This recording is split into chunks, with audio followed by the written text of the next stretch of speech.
Halo Sobat Wake Up, selamat datang di Wake Up Lovers. Buat kalian yang baru datang di channel ini, jangan lupa kalian like video ini dan subscribe. Sebelum kita masuk ke videonya, alangkah baiknya kalian siapkan kopi, siapkan cemilan, atur posisi rebahan karena videonya akan dimulai. あれなんか違うかも千里の道が行ったから石のように硬いその足が土もつまらない山場までを進撃が癒し抜きで Scene dibuka diperlihatkan Minghe sedang berjalan menghampiri seorang wanita. Wanita itu adalah kakaknya Minghe. Kakaknya Minghe terkejut melihat ada seorang laki-laki yang berdiri di depannya. Dia terkejut melihat ternyata itu adalah Minghe. Kakaknya Minghe langsung memeluk Minghe dengan erat dan berkata, "Kamu akhirnya bangun." Minghe, "Kakak sangat mengkhawatirkanmu." Minghe berkata, "Ini bagus, sungguh sangat bagus." Ternyata selama setahun ini yang merawat Minghe di kondisi koma adalah kakaknya. "Minghe, kakak telah menemukan pekerjaan lain. Kakak akan harus bekerja saat malam. Karena itu, kakak mungkin tidak akan bisa sering mengunjungimu lagi. Jangan khawatir. Bahkan, jika kamu masih tidak bangun di sisa hidupmu ini, kakak pasti akan tetap datang mengunjungimu. Bahkan, meskipun kakak telah menjadi tua sekalipun dan membutuhkan tongkat untuk bangun." Terlihat kakak Minghe menangis sambil mengusap-ngusap kepala Minghe yang sedang terbaring koma waktu itu. "Aku telah bangun. Maafkan aku, Kak. Ini semua salahku karena menakutimu seperti ini. Terima kasih atas kerja kerasmu selama setahun ini, Kak." Terlihat kakak Minghe menangis di pelukan Minghe. Tempat berpindah di apartemen yang kumuh. Terlihat Minghe telah bangun dari tidurnya. "Sudah lama aku tidak tidur di rumah." Terlihat ada sebuah kotak susu dan sarapan yang sudah disiapkan oleh kakaknya Minghe. Dan ada juga sebuah surat. "Kakak akan pergi bekerja. Biaya perawatanmu di rumah sakit masih belum sepenuhnya lunas. Oleh karena itu, aku tidak akan dapat menjagamu setiap waktu. Tetaplah di rumah dan beristirahatlah." Aku tidak menyangka, bahkan biaya inap dan perawatan di rumah sakit selama setahun akan sebanyak itu. Kakak sekarang melakukan 3 pekerjaan hanya untukku. Dia bahkan tampak lebih pucat dariku yang merupakan seorang pasien. Aku harus mencari cara untuk mendapatkan uang supaya dapat meringankan beban kakak. Setidaknya hingga dia tidak perlu bekerja keras lagi. Ada sebuah berita memberitahukan pemerintah telah menawarkan hadiah sebesar 50 juta yuan untuk siapapun yang memiliki petunjuk mengenai sumber air yang terpolusi. Minghe terkejut mendengarnya. Ini dia. Saat ini hadiah untuk menangkap sebuah mutasi kecoa adalah sebesar 3.000 yuan. Monster tikus mutasi seharga 5 juta yuan. Masalah ini bahkan masih belum diselesaikan dan mereka membuka harga sebesar itu hanya untuk beberapa informasi mengenai sumber polisi. Minghe berkata, "Tidak hanya dapat membayar seluruh biaya perawatanku, namun aku juga dapat membeli sebuah rumah untuk kami tinggal. Selain itu, dengan uang yang tersisa, aku juga dapat membeli banyak peralatan makeup dan pakaian untuk kakak. Aku akan harus masuk ke dalam untuk memeriksanya. Bahkan jika aku tidak mendapatkan petunjuk sekalipun, aku masih dapat mendapatkan uang dari membunuh monster-monster yang ada di sana dan menambahkan pengalaman bertarungku. Aku akan pergi melihat-lihat Aula Bonti terlebih dahulu." Tempat berpindah di Aula Bonti. Minghe berjalan menghampiri sosok orang wanita. "Selamat datang di Aula Bonti. Kedatanganmu kemari apakah untuk memasang bonti? Ataukah Anda adalah seorang manusia super?"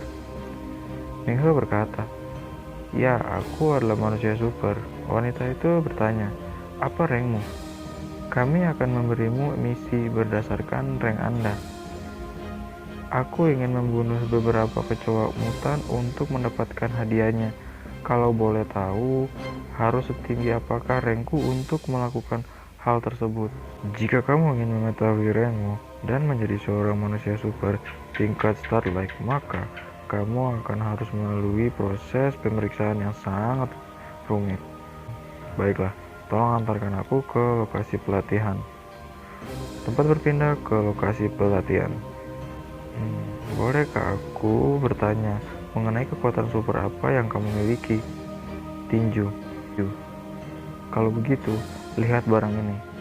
Ini adalah robot yang biasanya digunakan untuk mengujimu para manusia super, termasuk dirimu. Dan robot ini sangatlah keras. Karena itu, kamu dapat memukulinya dengan seluruh kekuatanmu. Dan robot tersebut kemudian akan menilai seberapa kekuatan tinjumu itu. Terlihat Mingha menatap robot itu. Dia bergumam, 800 kg. Apakah itu berarti tinjuku harus setidaknya mencapai 800 kg untuk memenuhi syarat? Aku tidak yakin apakah aku dapat melakukannya atau tidak. Aku harus mengerahkan seluruh kekuatanku untuk ini. Minghe bersiap-siap dengan kepalan tinjunya menghantam robot itu dengan keras. Orang-orang yang di sekitarnya pun terkejut melihatnya. Ada yang berkata, "Berapa hasilnya?" Wanita yang sejak tadi melihatnya terkejut. Ternyata robot yang ditinju oleh Minghe sudah rusak dan muncul skor dari tinju Minghe, yaitu 1000 kg. 100 kg, seperti yang kuduga. Kekuatanku masih sangat lemah, hingga bahkan hampir tidak dapat mencapai standarnya. Orang-orang melihat pun terkejut dan berkata, "Apa maksudmu? Hampir tidak dapat mencapai standarnya? Kau baru saja memecahkan rekor baru." Wanita itu berkata, 800 kg adalah skor yang ditinggalkan oleh Iron Fist yang baru saja melakukan debutnya baru-baru ini. Dan kamu adalah orang pertama yang memecahkan rekornya. Minghe terkejut sambil menggaruk kepalanya. Tempat berpindah ke aula resepsi. Terlihat wanita itu memberikan sebuah kartu. Wanita itu berkata, "Ini adalah kartu belanja senilai 1000 yuan. Terimalah. Ini adalah sedikit hadiah karena telah berhasil memecahkan rekor baru. Jika kamu memecahkan rekor lainnya selama ujian rank, maka kamu akan menerima hadiah-hadiah lainnya." Rank apa saja yang ada di tempat ini? Aula kami menangani beberapa rank seperti rank Starlight, Monglow, Sunblast, dan Heavenless. Jika rankmu lebih tinggi dari keempat rank tersebut, maka di sini bukanlah tempatmu dan kamu harus pergi mengunjungi tempat lain. Minghe berpikir melihat kartu itu, apa yang akan digunakannya? Minghe bergumam, "Meskipun aku tidak yakin apakah ini benar atau tidak, namun aku dengar seseorang akan dapat membeli sebuah villa dan sebuah mobil mewah jika dia telah mencapai tingkat Heavenless. Intinya, aku hanya harus fokus untuk segera meningkatkan kekuatanku dan kemudian mengesankan semua orang." Terlihat Minghe sedang memasuki sebuah gerbang. Di situ terdapat banyak sekali manusia super. Minghe bergumam, "Apa mereka sedang menunggu anggota lain di sini? Aku tidak berpikir akan ada banyak orang yang tertarik dengan hadiah ini. Aku tidak pernah melihat manusia super sebanyak ini sebelumnya." Seseorang berkata, "Hei, yang di sana, kamu sendirian? Apakah kamu ingin bergabung dengan Crimson Eagles?" Minghe menjawab, "Apa kalian berkumpul di sini untuk mencari member grup? Memangnya apa lagi? Lagi pula, kita akan pergi ke sebuah tempat yang berbahaya. Jika seorang pergi sendirian dan dimakan monster, tidak akan ada yang tahu."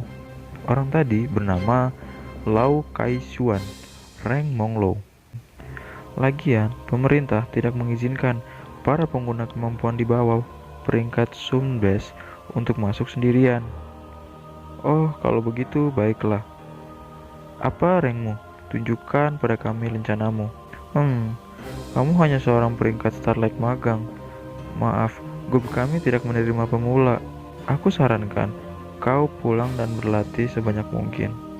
Seorang manusia super dengan rank Starlight magang sepertimu masuk ke tempat ini sama saja seperti sedang mencoba untuk bunuh diri. Minghe berkata, apakah tidak ada seorang yang mau bekerja sama denganku karena rankku terlalu rendah? Terlihat orang-orang yang waktu itu menjenguk Minghe sewaktu koma berkata, bukankah itu Minghe dari kelas kita? Coba kulihat. Oh, itu benar-benar dia. Grup itu baru saja menghindarinya. Mereka bilang mereka tidak menerima pemula. Seorang wanita berteriak, Minghe, kenapa kamu keluar dari rumah sakit? Ku dengar kamu dalam keadaan koma.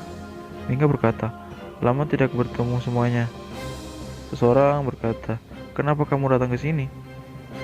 Minghe menjawab, untuk berburu para monster mutan tersebut. Aku memerlukan uang untuk membayar biaya perawatanku di rumah sakit. Seorang berambut putih berkata, dengan fisikmu yang lemah itu, kamu seharusnya khawatir bagaimana caranya agar tidak menjadi makan malam mereka. Jadi, bagaimana kamu akan memburu mereka? Dia bernama Su Zeng. Di dalam sangatlah berbahaya. Lebih baik kamu tidak mengambil resiko ini. Aku juga baru ingat kalau kamu tidak dapat bertarung. Dia bernama Lin Youyou. Ya, kalau tidak salah kemampuannya itu keberuntungan. Memangnya apa gunanya hal itu? Wanita berambut pendek berkata, berhenti bersikap seperti itu. Minghe akhirnya bangun, dibebaskan dari rumah sakit. Minghe, kamu bisa bergabung dengan tim kami. Kami akan melindungimu. Minghe bergumam, pemerintah melarangku untuk pergi sendirian. Karena itu, aku akan bergabung dan pergi bersama mereka. Mereka masih sama seperti dulu, masih senang memandang rendah diriku. Tapi mereka telah memasuki Institut Manusia Superhuman. Selama setahun sekarang mereka pasti telah bertambah kuat. Wanita berambut panjang bernama Wang Xiaodan. Seseorang berkata, baiklah. Kemampuannya adalah keberuntungan, kan? Mungkin dia akan membawa kita pada keberuntungan. Anggap saja seperti kita sedang mencoba sebuah lotre bersama dengan kita. Kita dulu pernah sekelas, jadi bawa saja dia. Berambut pendek menjawab, itu benar. Teman sekelas harus saling membantu satu sama lain. Tempat berpindah di mana Minghe sedang berdua dengan si wanita berambut pendek. Cewek berambut pendek berkata, institut ini mengharuskan setiap siswanya untuk berpartisipasi sekali dalam sebuah kegiatan ekstrakurikuler. Karena itu, kami berencana untuk pulang di musim panas untuk membantu mengatasi insiden polusi ini. Di mana Laukian? Dia tidak bersama dengan kalian. Kamu masih memikirkannya? Dia sekarang adalah seorang selebriti di institut. Karena itu, ngapain juga dia membantu teman lainnya yang berada di peringkat rendah? Dia sungguh sangat kuat. Kami bahkan tidak dapat mengejarnya. Aku dengar dia kembali ke kota Lanyang untuk membantu para petinggi dalam menemukan sumber polusi. Oh iya Minghe, kamu kan selalu mendapatkan nilai sempurna di kelas sastra. Menurutmu, apa yang menjadi sumber polusinya? Seorang berambut putih berkata, apa gunanya nilai sempurna jika dia sama sekali tidak dapat bertarung? Apalagi kita sedang berburu kecoa mutan saat ini. Bagaimana bisa siswa seperti kita menangani tugas seperti menemukan sumber polusi? Minghe bergumam, menurut laporan, sejauh ini terdapat 3 bentuk monster mutan. Kecoa mutan, belatung mutan, dan tikus mutan raksasa. Semua parasit ini tinggal di saluran pembuangan polutan, biasanya berupa cairan yang secara tidak sengaja masuk ke sistem saluran pembuangan. Mereka semua ini adalah parasit yang hidup di selokan, dan polutannya kemungkinan adalah semacam sebuah cairan yang tidak sengaja masuk ke dalam sistem selokan, yang menyebabkan wilayah tersebut menjadi sarang mutan, menghasilkan organisme mutan dalam jumlah besar. Kecoa mutan tidak sulit untuk dihadapi, tapi tikus mutan raksasa jauh lebih mengintimidasi, sedangkan untuk belatung mutan, logikanya, bahkan meskipun mereka telah bermutasi, mereka seharusnya tidak sekuat kecoa mutan, dan harusnya tergolong ke dalam jenis monster yang mudah untuk dibunuh. Sambil berjalan, Minghe terkejut. Ada sebuah serangan di belakang Minghe. Ternyata itu adalah monster belatung. Wanita berambut pendek berteriak, "Itu adalah monster belatung mutan." Terlihat, monster belatung mutan itu menyerang lagi. Minghe dan wanita itu langsung berlari. Terlihat, monster belatung itu menyerang lagi. Minghe dan Yoyo terkejut melihatnya. Yoyo berteriak, "Lari!" Mereka berdua pun lari, sambil dikejar oleh monster belatung. Minghe bergumam, satu belatung mutan lebih mudah dihadapi. Tapi, aku lupa bahwa belatung adalah parasit bawah tanah yang hidup secara berkoloni. Minghe berteriak, "Lari! Mereka adalah belatung mutan!" Seorang berambut putih berkata, "Apa yang kau takuti? Alasan kita di sini kan cuma untuk..." Sebelum dia menyelesaikan perkataannya, dia terkejut. Apa yang terjadi? Terlihat, seorang berambut putih itu lari sekencang-kencangnya melewati Minghe, dan dia berteriak, "Masuk ke gedung itu!" Minghe bertanya ke cewek berambut panjang, "Di mana Lin Yuyu? Kurasa dia tertinggal." Minghe pun berhenti di tengah-tengah pelariannya. Minghe berkata, "Kenapa kau tidak menyelamatkannya dulu? Aku akan menyusulinya." Semua orang terheran dengan tindakannya Minghe. Terlihat, monster belatung itu hampir mendekati Lin Yoyo. Lin Yoyo berkata, "Jangan kesini, kamu akan mati." Minghe tak mendengar apa kata Lin Yoyo. Dia berkata, "Tidak mungkin aku akan membiarkan seseorang yang bilang teman sekelas seharusnya saling membantu." Minghe berlari dan langsung memukul tiang pemadam kebakaran. Tiang pemadam kebakaran itu hancur dan keluar air. Air itu berkumpul di telapak tangan Minghe yang membentuk sebuah serangan. Minghe langsung menghajar monster belatung itu hingga monster belatung itu hancur berkeping-keping. Minghe berkata, "Aku tidak bisa membunuhmu, tapi setidaknya aku tak akan membiarkanmu lewat dengan mudah." Terlihat semua belatung itu jatuh seperti air hujan yang turun ke bawah, dan semua jalan tergenang dengan air. Minghe berkata, "Apa kau tidak apa-apa?" sambil menjulurkan tangannya ke Lin Yoyo. Lin Yoyo bergumam, "Kuat sekali," sambil menatap Minghe. Apa dia benar-benar Minghe yang kukenal? Minghe berkata, "Kita hampir sampai," sambil membopong Lin Yoyo. Lin Yoyo bergumam, "Minghe sangatlah tampan, tapi sayang, dia sudah memiliki orang yang disayanginya, yaitu Lao Qian. Tapi terima kasih karena sudah datang menyelamatkanku dan tidak meninggalkanku seperti orang-orang bodoh itu." Terlihat Minghe dan Lin Yoyo masuk ke dalam gedung. Orang-orang yang tadi pun terkejut melihat Minghe dan Lin Yoyo selamat. Seorang berambut putih berkata, "Ya ampun, Yoyo, apa kau baik-baik saja? Kita mau menolongmu tadi, tapi Minghe mendahului kami." Cewek berambut panjang berkata, "Ya, benar. Kita tidak sadar kau tertinggal." Seorang berambut putih berkata, "Aku melewatkan kesempatan menyelamatkan seorang gadis." Cewek berambut panjang berkata, "Jadi, apakah mutannya kembali ke selokan?" "Kita rawat dulu lukanya. Sekresi dari mutan belatung bersifat korosif, jadi akan lebih baik kalau segera ditangani."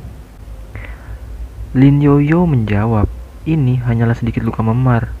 Kurasa ini tidak akan mempengaruhi pergerakanku. Minghe berkata, senang mendengarnya. Jaga dia, aku akan memeriksa gedung ini terlebih dahulu. Dan mencegah belatung itu masuk ke sini. Si cewek berambut panjang berkata, oh benar, kenapa kalian berdua tidak ikut memeriksa gedung ini juga? Tak ada dari kalian yang bahkan hati-hati seperti Minghe yang ditolak dari Institut Manusia Super. Kedua orang itu sangat malu mendengar perkataan cewek berambut panjang. Tempat berpindah ke laboratorium. Terlihat Minghe sedang memasuki ruangan laboratorium. Sambil berjalan, Minghe melihat beberapa spesies yang terkurung di ruangan kaca. Terlihat juga Minghe sedang melihat ruangan kaca yang sudah pecah. Dan dia berkata, sekarang dari vivarium ke-9 telah dilaporkan hilang dari tanggal 30 Desember 2030. Kasusnya masih menunggu investigasi. Itu menakutiku beberapa saat. Jadi mereka hilang sejak setengah tahun yang lalu. Aku penasaran, apa yang akan terjadi jika serangga ini bermutasi? Jadi sejauh dari yang kuamati, sepertinya mutasi hanya berasal dari sekolah. Terlihat kertas yang diinjak oleh Minhe. Kelabang bercorak Linpu adalah kelabang besar yang berasal dari selatan Peru. Mereka adalah spesies kelabang predator terbesar di dunia, dengan taring yang besar dan antena yang panjang. Oke teman-teman, kali ini kita sudah sampai di penghujung video. Dan buat kalian, jangan lupa kalian like video ini ya. Dan kalian subscribe channel Mimin, supaya Mimin semangat dalam membuat video. Dan kalau kalian punya pertanyaan menarik lainnya, kalian bisa kok tulis di kolom komentar. Jadi kita bakal ketemu lagi di next video. Thanks dan bye-bye.